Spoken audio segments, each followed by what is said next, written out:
exactly like Jerry's list, except for with 4 Restoration Angels instead of 3 angels. No, Jerry had 4. No, he had 3. His original list had 3. 1 less land than Jerry. And not running the Gitaxian Probe Thought Scour mix that Jerry ran. There are 0 Thought Scours in this list. That's fair. I'm talking about the Nashville list. He might have changed it by the invitation. I don't know the invitation list. What do we have over there? A Birthing Pod deck. Looks like Rug. Primarily red-green, but with the light splash that we've been seeing a few times for things like Phantasmal Image and Deceiver Exarch. Chris, for the most part, go ahead, sorry. No, just for the most part, just more of the same, red and green with a Birthing Pod as an endgame. Okay, Chris Renner opening up with a Gitaxian Probe, Bird, Pod, Exarch, Copperline Gorge, Forest, Green Sun Zenith. Good info to know.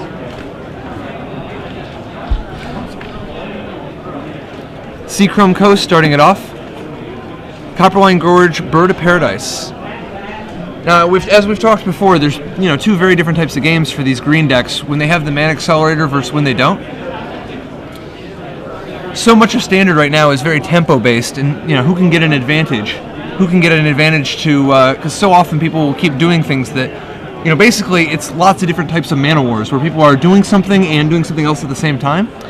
Strangleroot Geist joins Josh Glantzman's hand. We see this from a Snapcaster on the Probe. Now, interestingly, he's already down to 16 life, right? Oh no, he did pay the blue on turn 1, so he's down to 18. Are we going to see a Green Sun Zenith for a Strangleroot Geist just to save the mana, or is he going to save it for the potential of finding Daybreak Ranger later on? Oh, he does drop the Birthing Pod just to sneak it into play. This makes next turn pretty dangerous.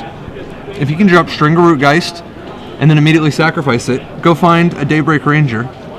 I mean, actually, if he's got another mana, he could even conceivably get up to a 4-drop next turn by untapping the. I mean, he can sacrifice the Strangleroot Geist, go get a Borderland Ranger, play the land. No, dismember. That takes care of that, though. He still has, if he has a land, he still has Strangleroot Geist. Oh yeah, he still has the Strangleroot Geist, but he does not have the kind of go offish with 5 mana, lay the Exarch after potting, etc. So does he just not have another land? Interesting. He does not have another land. That appears to be the story. He better hope that there's not a Gut Shot, Vapor Snag, a Snapcaster Mage. So I don't know. I think you don't play the bird there. I think you're supposed to play the Strangleroot Geist. Come on in for 2, and then have the Geist on the table. Yeah, or even stay home. Either way, you can just play the Strangleroot Geist. And ensure that next turn you can make a Borderland Ranger. And then look at that. There we have the exact thing we were talking about, the Snapcaster for this member to get rid of that bird. And now Chris has taken a lot of damage from himself. A grand total of 12 from himself. So, Strangleroot Geist. No, Green he's Suns still for trying 1. to get a Birds of Paradise. Huh. Like, don't you just want the Strangleroot Geist to block with right here? At this point, I think you've moved to the position where you're looking at that block, and then after combat, using the Birthing Pod to go get that Borderland Ranger you're talking about, and then, yeah. Wow, so 2 Snapcaster Mages and a Delver of Secrets, and if this thing flips, I mean, Josh is on a 2-turn clock. Don't know if he's got this kind of time. His only life gain, the Huntmasters, so he can't afford to fall too far behind. The one big trump that he does have is that he has a Bonfire in his hand. Oh. So I think he was kind of hoping that the Delver wouldn't flip and he could just go Bonfire for 1 and take out everything. Now that plan's going to have to be delayed by at least a little bit, and Chris is also untapped. Yep. There's 7. Wow. Half of your life total. If Chris has a mana leak here, this is game over right now.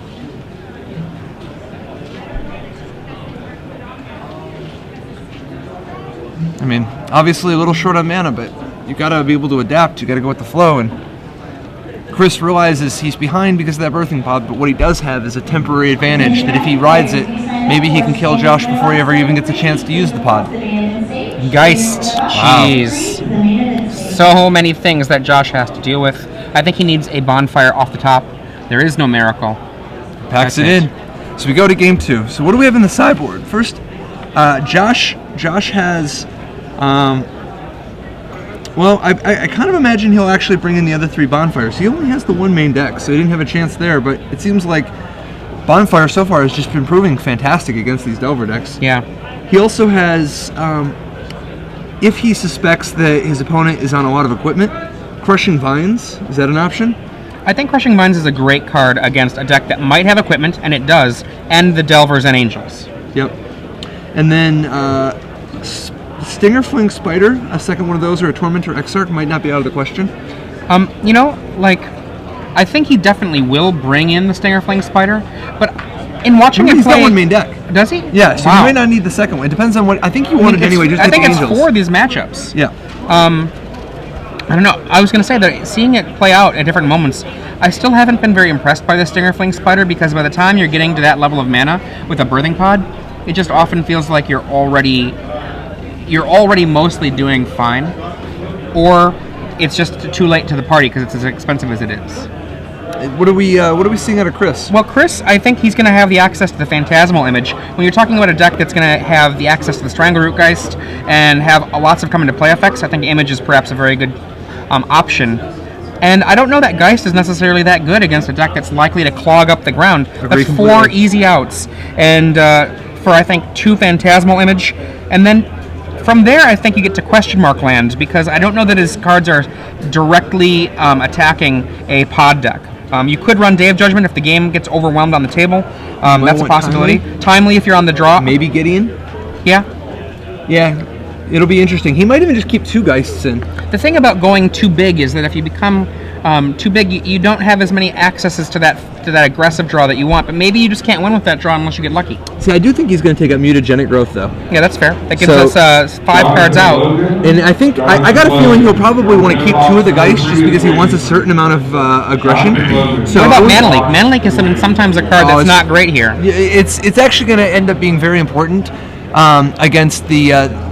so often in the first several turns, these red-green decks end up tapping out for 1 big threat every turn. Right. And being able to hit both a Hell Rider or a Huntmaster or a Birthing Pod is just super valuable. And even later in the game, you end up being able to do things like waste enough mana that they can't activate their pod. Right. So I think this is one of the matchups where Mana Lake you should keep all 4 for sure. So we're probably going to be looking at like 2 Phantasmal Images, and then depending on his style, I could see some amount of Day of Judgment or Timely, maybe even Gideon. You know, I don't know. Gideon's a little ambitious, but he might. I mean, that goes really high into the curve, and I think, what are you doing with your Gideon, right? You're using it to effectively control the table in some sort of way, but like, is that how you're going to be winning the game, or are you going to be winning the game by trying to stop the little mana, answer the pod, and putting a sword on a flyer and attacking? See, I'm not sure. I know that the Gideon is super good against the red-green aggro. How many similarities? It's always a tricky question trying to gauge how close to red-green aggro is this pod deck versus how close is it to a true, toolbox pod deck. Right. And the problem partly for Chris Renner is Chris Renner does not have access to the list of Josh Glantzman. He does not know whether or not Josh is capable of pulling out that aggressive draw. And if he is capable, Gideon becomes much, much more valuable. And if he is not so capable, then it's not necessarily a great part of what you're doing. Right, like if you're going to lose trying to go big anyway, why bother? Right, like you don't want Gideon if your opponent's ramping up to like lots of sixes and stuff. However, if your opponent is just using a pod chain to complement a really aggressive stream of Strangleroot Geist and copies of Strangleroot Geist, then Gideon can buy you a huge amount of time. Josh opening up with Hinterland Harbor and a Ponder from Chris Renner.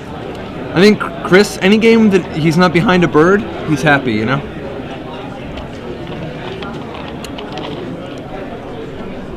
it's interesting, he does not have access to Sword of Feast and Famine anywhere, right? Right. So he is going to have to do this the old-fashioned way.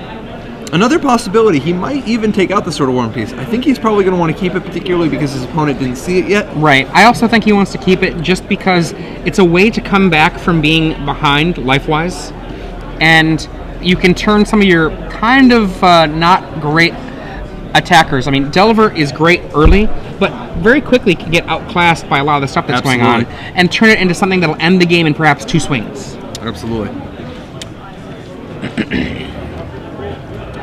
Now it's Bird, turn 2. Josh definitely loves Green Suns for getting the Birds of Paradise with his Green Sun Zenith. And Chris likes killing him. And rightfully so. Let's go, says Chris Renner. And go from Josh Glantzman. Interesting. Wow. This is not the kind of Drago that either player wants to be playing. I think it benefits Chris, though. There's the third land. And turn 2, Snappy Ponder. God, that's exactly what he wants to be doing. I think Snapcaster Ponder is, in a certain way, the best kind of divination you can build right now. I mean, 3 mana, but you get that card with such selection, and there's that body. Yeah, instead of a random card, you're getting Ponder, and then instead of the other random card, you're getting a 2/1 for In 0. play, yes. And it's got kicker. It's got like a split card of it can do anything else you want too. Absolutely And bananas. Josh, I don't think he has a land. That did not look like somebody who drew a land. Nope. And no plays at all. And one thing, these pod decks, well, they have lots of sweet options. They got a lot of miserable draws. When your deck isn't working right, they can become very clunky. And Probe, what you got over there? Now we're gonna get to find out. Chris is using my favorite island. And we see Borderland Ranger, Pod, Deceiver Exarch. I can't make this. Is that a Stinger Fling Spider? It is. Bonfire, Phantasmal Image, and 1 card between them that I'm not sure what that is. Metamorph? Metamorph. It is A lot of action at 3. a lot. Now he's got 24 land, plus the 4 birds and 4 elves. So I mean, and the Green Sun Zenith, which he has shown a predilection for finding birds with.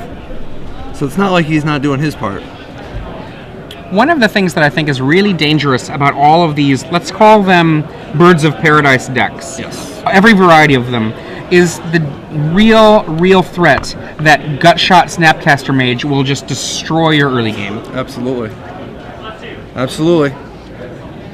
What do you think about the choice for a lot of these rug pod decks to not play Cavernous Souls? I realize they have the ones that have a toolbox have a lot of creature types, but sometimes just having a Tendo Ice Bridge in your deck goes a long way, you know? If you can somehow, I would have to work the mana on any particular deck, but run 2 of them. You know, run some small number so that you get to a mid or late game and you can just say, this Zealous Conscripts resolves. Yep. And Snapcaster comes in.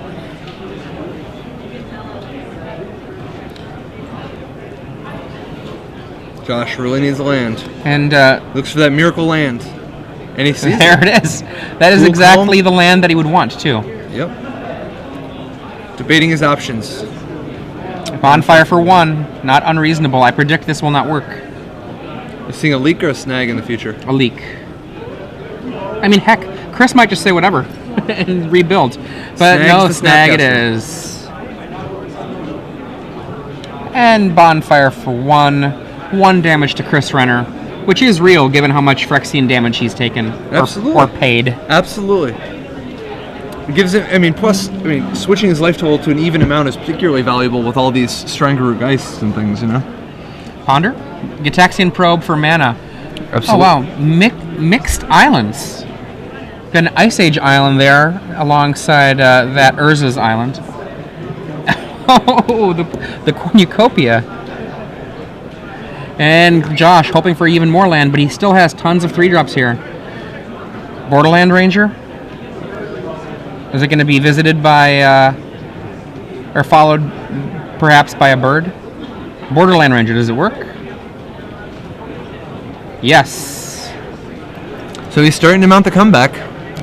And that's a natural draw in 1 of. There are 4 Llanowar Elves, and let's see how many Birds of Paradise. 4 Birds of Paradise. So he's got 8 of the common accelerators here.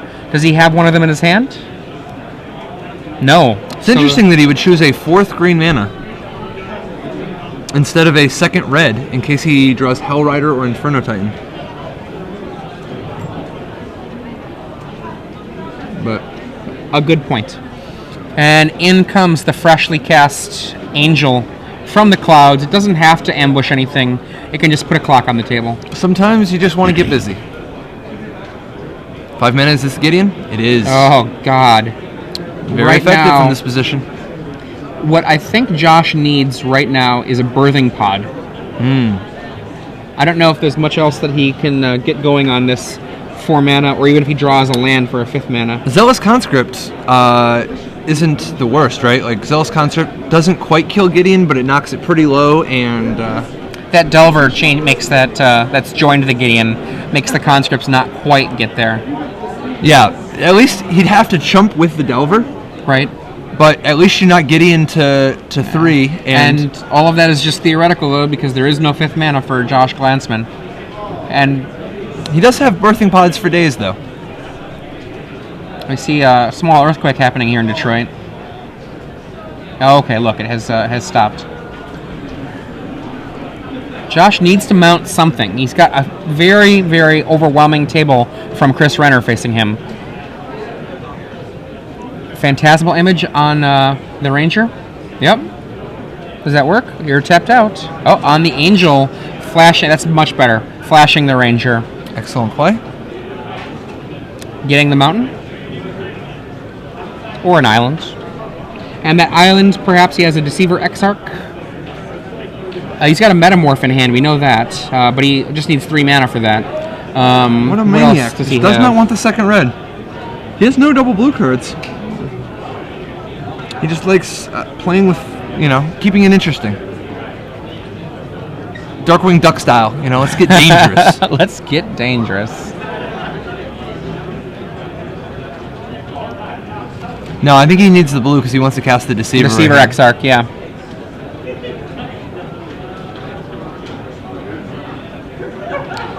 I mean, for now, his fragile version of a Restoration Angel holds off the other Angel.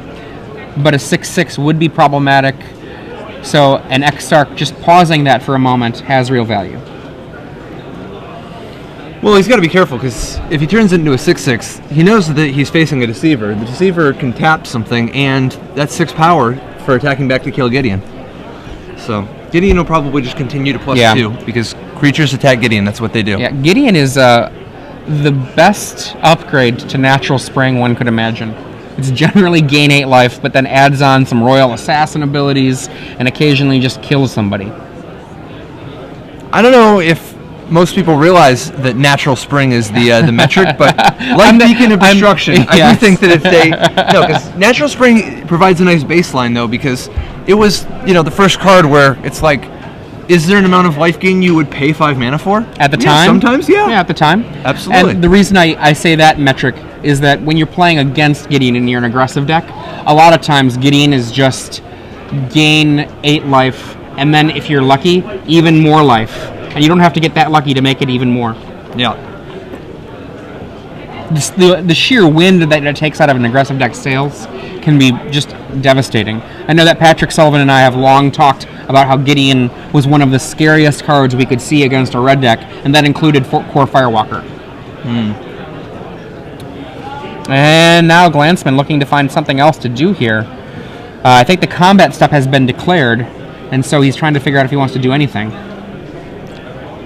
He says no, so in for 3. And +2 to Gideon. At the end of the turn, we're going to see a tapping of a land. Now, how did the Phantasmal Image Restoration Angel die? It died from a Snapcaster on Gutshot. Ah, okay. 10 life for Chris Renner. But, I mean, it might as well be 18 right now because of that Gideon. Attention Magic players, this is the last call to pre-register for tomorrow's Legacy Open. And if you'd like to get a little bit of extra sleep tomorrow and take care of being registered tonight, please come see me. So still a little light on mana, but as we saw, he can do one thing a turn. All he has to do is decide what it is. Mana leak, though, would be devastating. One of the things that distincts a card like Mana Leak from a card like, let's say, Duress, right? Yep. Is that the act of your opponent taking the time to do something is a real cost to your opponent. Absolutely. And in comes these 3 points of damage to the Gideon. Can you imagine a Duress where It said tap your opponent for the mana later on. like if your opponent didn't know what you took, Oh, interesting. and then if they just try to play it, it didn't work. Huh. So you like write down the card? I took a card. That's interesting, actually. We have a block there from the Snapcaster on the Borderland Ranger, and a Stinger Fling. Does it resolve? It does. Dead Angel. He's making good progress here, inching his way back in. Unfortunately for him, he only has 3 power worth of creatures on the table, and a Gideon can attack him twice to kill him. I mean, Chris is at 10. So we're probably going to see. You know, I mean, Is that a colorless land in Chris's play? Is that a Moorland Haunt? I think it's a Ghost Quarter that he boarded in. Oh, okay. Okay, yeah. Did not see that in the main. You're right. That is yeah, that is a quarter. Interesting. See, now I think actually Josh is in a pretty good spot here. He's been under a lot of pressure, but at this point, every turn he's pulling ahead. Timely. Oh, well, that helps a lot. That's a lot of blockers. It's a lot of life. It's a lot of potential attackers. Timely, another card that just makes aggressive tilted decks very unhappy. Now, I mean, are we going to see a Huntmaster, like a Green Sun Zenith for 4 to find Huntmaster next turn? Well, it feels like right now, how do we want to put it? That Chris is basically open to whatever Josh is going to play. Well, I don't think that Chris has any counter magic going on right now. He murders that Deceiver Exarch with Gideon, but I think that Chris is sitting on no counters and just open to whatever Josh does. Josh can just... Aren't we just going to see a Birthing Pod and sacrifice the Spider to get Inferno Titan? That would be okay.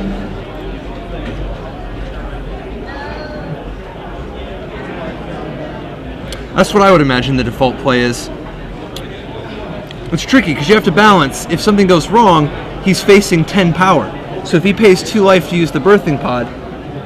Yeah. Now, of course, it's not going to come to that unless the pod resolves. Now... And if the pod resolves, then he's going to kill a Delver and 2 soldiers. He could also potentially kill Gideon. If Chris doesn't block the Spider here. You know? Let's see where he makes his play. Land. Okay, that means he does not have to pay 2 life.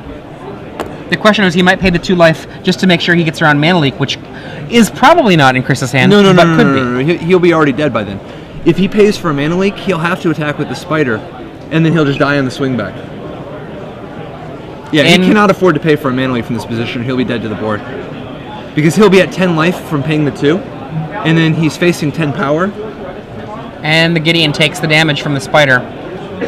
So I think he's got to just go for it at this point. There's not really a lot else he can do. All in. Let's see if it works. Plus, even if he gets countered, if he has a 2-drop, I don't think he has a Stringer Geist, but if he did, wow, he pays. He does have a Deceiver Exarch in his hand. Huh. So he could survive this turn if that Birthing Pod does not resolve. Yeah, if he gets Mana Leak, just don't pay. Yeah, just don't pay and lay the Exarch and tap down Gideon. Yep. So I think it resolves, though, which would mean... Oh! Divine Offering. Oh, he didn't attack first. He was supposed to attack first. He did attack first. He cast the Birthing Pod afterwards. Why did... Oh, did Josh just pass the turn without using the Birthing Pod? I think so. That seems... insane. Oh, does he have the Inferno Titan in his hand? Did he side it out? Maybe he that seems like I can't imagine you would want to sideboard it out. I mean, maybe he was thinking to himself, I'll do the Inferno Titan next turn, and this turn I will use Deceiver Exarch to stop the Gideon. Huh. Which seems like an unnecessary way to handle things, since you could get an Inferno Titan and just kill the Gideon.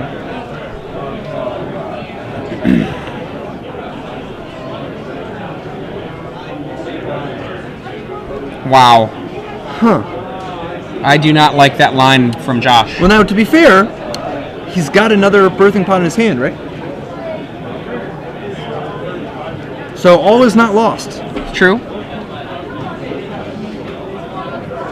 The army of soldiers waiting for Chris as potential attackers against an opponent with only 10 life. And now Josh is down to 7, right? Yes. So, I mean, the question is, do you kill a soldier and an insect, or do you kill Gideon? I think it might be worth attacking at Gideon to demand some soldiers die to defend him. Yeah, I think the first thing you do is you attack with both guys, eat one of the soldiers, then drop the pod, and Is he just going to cast the pod first? Is that a metamorph? I think That's a metamorph. Metamorph on spider, perhaps. Not the worst. 5 mana. Green Suns for 4 Huh. for the Huntmaster. So it sounds like Josh did pass priority with the pot in play. No, but do we know, did he end the turn that way? Or was that to... There has to be something happening for her. He has to be ending his main phase 2 for that to actually happen. Or attempting to. Stinger Fling Spider, so that's actually a Green mana. Suns for 5. Yep. There's some mana off the top of the screen, just out of our eyesight. Wow, he did go to end that turn. Craziness. So still a lot going on for Josh. He's got 2 spiders and a Deceiver Excerpt. If you're him, do you swing with you swing with both, right? I swing with nothing now since I'm doing this after, because if anything goes wrong, a Vapor Snag will kill me because of Gideon. Huh. I mean, you might attack with one creature and make a double Vapor Snag do the work, but Huh.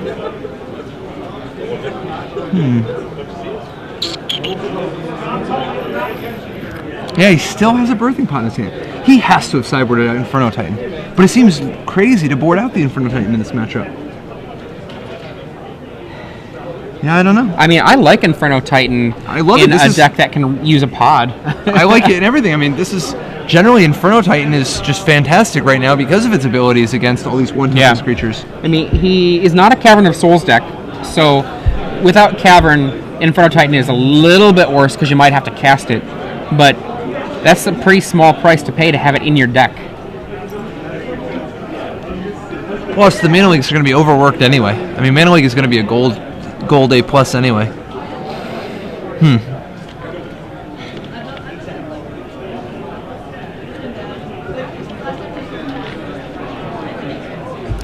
So Chris, debating on his options.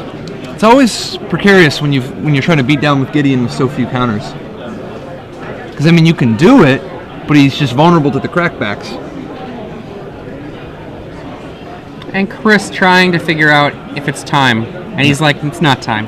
Nah, too many blockers. And even if Josh took it, he wouldn't be dead. And is that land in Chris's hand? No shortage of land over here.